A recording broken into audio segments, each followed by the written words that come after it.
Hello and thank you for joining me for another Alex on Tech and iTWireTV interview. Today I'm joined by Geoff Schomburgk.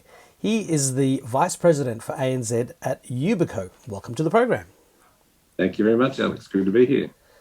Well, thank you. Thank you. Now, a lot of people would know Yubico through the Yubikeys. I've got mine here that I use with Yes. USB-C and Lightning devices. And, they went from USB-A to USB-C and they had Lightning as well. And also you recently announced your NFC Yubikeys. So, and obviously they're brilliant for adding a physical factor of security when logging into online services such as Gmail. But can you please tell us about Yubico in 2021 and Yep. its range of products and services? Excellent. Sure. Happy to do that. And so what's happened in 2021, as you mentioned, the product range is all about different form factors. So we haven't introduced any new form factors this year. But probably the biggest change or introduction was with Microsoft earlier in the year with the passwordless user experience, making that easier and simpler. And that's based on the FIDO2 standard that is part of the Yubico Yubikey product range. Mm-hmm. So that's probably been the most interesting development. From a technical point of view, all of the Yubikeys are now certified to the FIPS standard, which is a US-based government-approved standard. Now, that might not be relevant for too many people in the Australian-New Zealand market, but if you're doing business with US government agencies, that's a mandatory requirement. So all of those keys are now certified to the FIPS standard. What else? I think from a services point of view, we've got a subscription model. So we have Yubi Enterprise targeting the larger customers, corporate government customers, to be able to purchase in a different way, a bit more flexibility for that. And the other thing that's coming, that's not far away, is the Yubikey Bio, our biometric Yubikey. And I've got just one of those here that I'm happy to sort of show you what it looks like. Sure. It looks pretty much like every other Yubikey, but instead of the gold touch there, it's got the biometric fingerprint Fingerprint reader, there. yeah. Very similar to the experience you'll get on your iPhones with the biometric. So bringing that to the Yubikey, that's coming later this year. So we're pretty excited about that. Sure. Just makes me wonder when we're going to get the Face ID version of Yubikey. Trying to get a face sensor, that'll be challenging. Yeah, that's right. Yeah. No, but I mean the fingerprint one is obviously the next step, and that's it's always good to see the evolution of the technologies, and biometrics is an obvious one. With all of the endless cyber attacks in recent years, some would say that we're even in a cyber cold war. And, the concept of zero trust is something I've heard a lot about from various different vendors, which is meant to make things very difficult for hackers because they need to penetrate different parts. Even if they penetrate a part of a company's network, sort of at every step of the way they're being challenged. So how does Yubico see zero trust? What is the goal of achieving a zero trust network? Why should companies in Australia or anywhere care? And what is Yubico's answer to zero trust? Yeah, and I might start. That's pretty broad ranging. I'll start with the answer of why we should care. Yeah. Because cyber attacks are increasing and the level of sophistication of those attacks is going up as well, and we'll probably expand on that a bit more. But the impact of what we've seen most recently, Kaseya and JBS Meatworks, what happens in a global organisation will have an impact on us, and particularly in our supply chain and our retail environment. So what is happening out there in the world will have an impact. So that's kind of why we should care. Because that level of sophistication is increasing and the attacks could be coming from anywhere, the concept of zero trust, and as I said, it's a concept, it's not a technology, it's a concept that trust no one. So anytime you need to access your network, you need to verify who you are and that you have the rights to access that level of information. So letting you in and trusting no one, letting the right people in, is what the concept of zero trust is all about. And where Yubico fits in that, our business is all about protecting credentials. And our research continues to show that over 80% of data breaches are a result of stolen login credentials, username and password. So that's what we're about. And we see that protecting that login is really that first line of defense of we're working from anywhere. So we don't know what exposure we have. We don't have the luxury of sitting inside the office and being comfortable and safe there anymore. We're working from anywhere, home, hybrid environments. We're all connected to the internet. So I think this is why the concept of zero trust is gaining more momentum. Now, you mentioned that the Yubikey is the first line of defense for security professionals, presumably that want to adopt a zero trust network. But is it also how organizations can establish trusted user identities using modern multi-factor authentication, with clearly a Yubikey being a factor of authentication that is beyond the standard username and password that we've relied upon for decades? Yeah. So yeah, very much we see that in this world that the identity is the new perimeter, and certainly a Yubikey protects your credentials using strong multi-factor authentication. But as I said before, it's not a single technology that is the answer here, and Yubikeys themselves can't solve that problem. But tied with a strong identity management platform or identity and access management platform using strong authentication really gives you that first line of defense, that you can be comfortable to know that who's accessing your network has the right to do so. And another component of that is things. We hear about the Internet of Things. So sometimes things are accessing your network, and they too have to be verified and authenticated that they have the right to go in, because again, we should be trusting no one. Does Yubico recommend any particular platform to use, or do you work with all of the different security platforms that are out there? Part of our philosophy is being open and working with everybody. So that's what drives the company in terms of open standards and open source software and so on, to make it available to everybody. So we're not going to pretend that we want to prefer vendor A or vendor B, but we make it available. And I think that, again, makes it more ubiquitous. The name Yubico derives the word ubiquitous. So that's why we do what we do. We want to make it available to everybody, and make our software available, software development kits and so on. And we have a pretty impressive Works with Yubikey catalog that lists all of the vendors in all parts of the IT environment and platforms and applications that works with Yubikey. Yeah, well, I mean, Yubikey or Yubico has become more and more ubiquitous, as you say. I remember when the Lightning version of the Yubikey, Safari hadn't caught up yet. iOS hadn't caught up, but it has caught up now, which is great to see. Taken a while for some of these things to sort of become standard, but I guess the digital transformation acceleration of COVID must have really caused a lot of companies to contact you to say, hey, we need to secure our people at home and out and about. And like a lot of other companies, you must have seen growth during COVID. We certainly have. And it's been a while. We've been in COVID mindset for quite some time now. And I think initially there was a real scramble, with working from home and working remotely. There was a scramble just to get it working. So initially people were more interested in making sure that they had a laptop and a keyboard and a screen or a mouse to work from home and an internet connection. So whatever we've got, just make it work. But subsequent to that, it's kind of bedded down a bit more, and people are now turning their attention to being more secure in this. It looks like it's a permanent change to our working lifestyle, that we work from anywhere.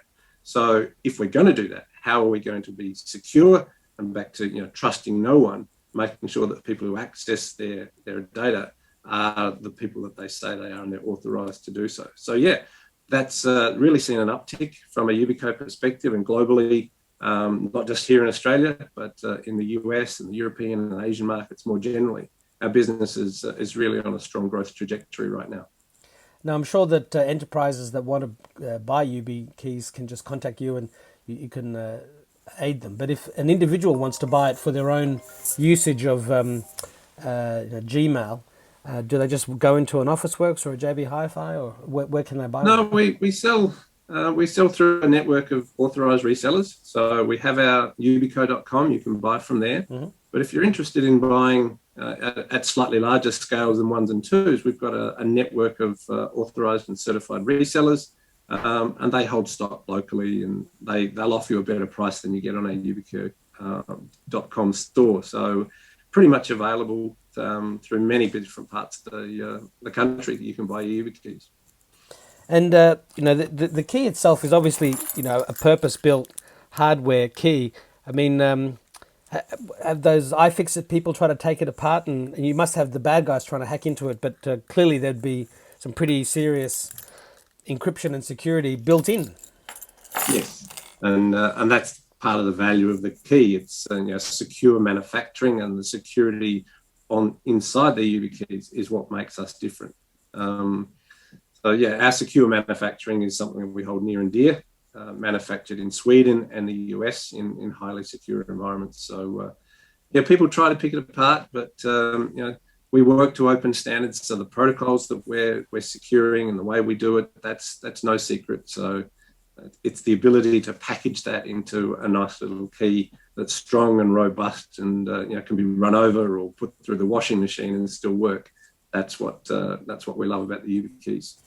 Yes, I haven't managed to destroy mine. I know that a friend of mine has managed to destroy the tile, tracker on his keys. He got lost it somewhere and it sort of disintegrated. I mean, maybe Tile should approach you and get the tiles made to the same standard as these, because they do seem to be indestructible, which is a good thing. Well, what other hardware authentication devices would people be familiar with? I mean, I'm sure people all remember or have seen those little RSA dongles with the numbers that change. But I mean, what competes with Yubikey? And that's a great question. I think competition for us. There are alternative vendors that provide the hardware security tokens, but they will generally sit to a certain standard or a protocol. Whereas the Yubikeys are a multi-protocol device. So we have all of the different protocols, such as the one-time password, such as smart card, and the FIDO U2F and the FIDO2 standards, all built onto the one key. So that's kind of our real differentiator. But you can go online and have a look, and Microsoft's site will recommend security tokens for a variety of vendors. But that's our differentiator. But probably the biggest competitor we face today is complacency. That was the word that was in my mind. I was waiting to see if you were going to say that. No, the software authenticators or sending an SMS or an email as a second factor is good enough. And we know that that's not. The level of sophistication, these types of solutions are still phishable. And that's really frustrating from us who see this every day to try and get that message out that those techniques that we're using, they've been built from a convenience point of view. A mobile phone is not a security device. An email is not a security device. It's built from user convenience. Whereas a Yubikey was built with security and convenience in mind from the very start. What happens if someone loses their Yubikey? Well, that's a question we get asked, and I'd be happy to take $1 for every time I've been asked that question. But the standard response is, what happens when you lose your house key? Or what happens when you lose your car key? You've always got a second one somewhere. And it's the same with the Yubikey. So we would recommend that you buy two. That's good for business for us, but practically having a second backup somewhere is always required. Now, the technologies and techniques are evolving that backup can be an SMS, or it can be send me a magic link on an email. We know that they're not as secure. So if you don't want two keys, you can still have another form of stronger authentication to let you in that's better than just your username and password. But we still believe, and our friends at the Australian Signals Directorate and the Cyber Security Centre, with the Essential 8 recommendations, if you want to get to level 3, then you need a physical token. And these other techniques, as I've said, they're still phishable. They're not as secure. So if you're bringing security to mind, that's where you need a Yubikey, and why not have two? Absolutely. And if you lost both of them, I mean, you can always contact the online service that you're connecting to, Gmail or I mean, if it's your enterprise, you'll have to authenticate yourself and prove that you are who you are. But there's always a way back in. There's always a way back in. And as you said, that will depend on the application that you're using the Yubikey to authenticate into. But there's always a way if you lose and somehow get, break glass, if you get locked out somehow, there's always a way back in. It might be painful.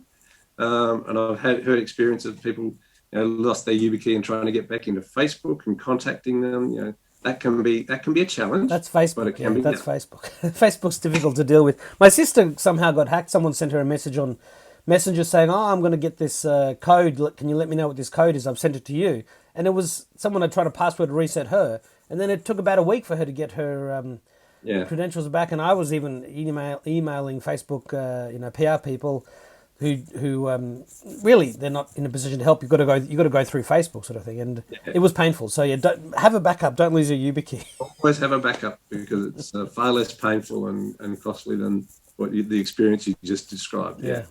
So is complacency the only thing stopping organisations from getting their own Yubikeys? I mean, the cost shouldn't be an issue these days, because everyone knows the cost is far worse to lose all that stuff to be hacked than it is to buy a few keys.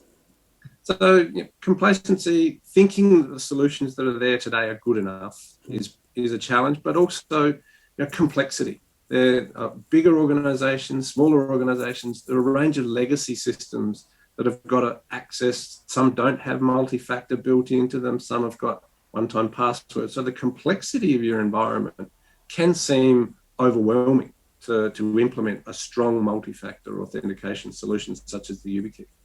But some of the biggest organizations in the world are rolling them out at scale. The big tech companies, global banking organizations, governments and defense departments around the world. So they've got complex environments, so it can be done. And it's really the desire to take your security posture to that next level. So just to change gears a little as we get towards the end of the interview, I always like to ask, what's your memory of your first computer?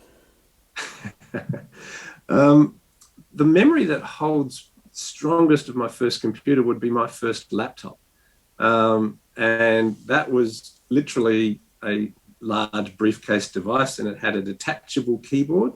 And when I was traveling around parts of Southeast Asia, I'd have to do a customs form to declare that device to get it in.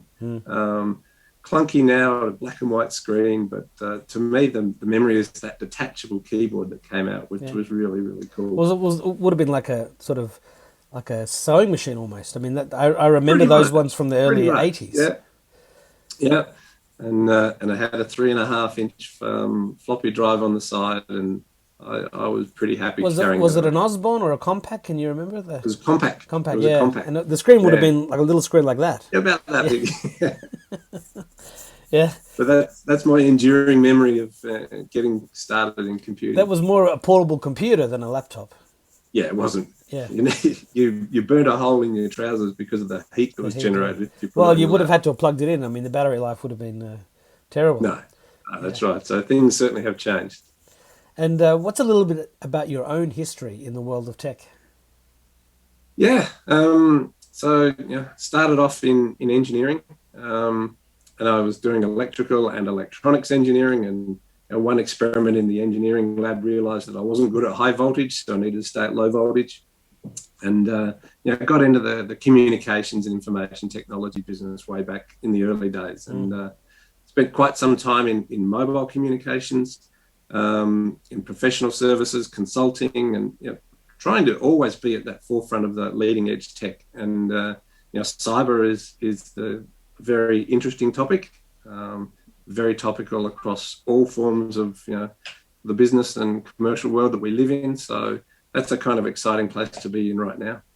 Well, I mean, it reminds me of the view that IT used to just be one part of the business, but then they say that IT is now the business. It's the entire business. I mean, whatever you're doing, even if you're packing meat, IT is a huge part of it, because you take that part away and the whole business stops. But it also makes me think that cybersecurity is now the business.